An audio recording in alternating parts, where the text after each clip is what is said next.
ஓசி bus ஓசின்னு சொல்லி பெண்களை வந்து இழிவுபடுத்தி கேவலப்படுத்தினாங்க.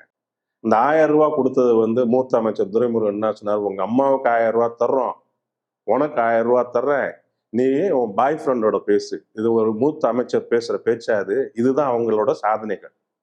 இந்த மாதிரி நிறைய சொல்லலாம். அதே மாதிரி ஆட்சிக்கு வந்தவங்க என்ன பண்ணாங்க, உலகத்திலேயே ஆக சிறந்த பொருளாதார நிபுணர்கள்னு சொல்லிட்டு எல்லாத்தையும் எந்தெந்த ஊர்ல இருந்தோ கொண்டு வந்து ஒரு கமிட்டியை போட்டாங்க.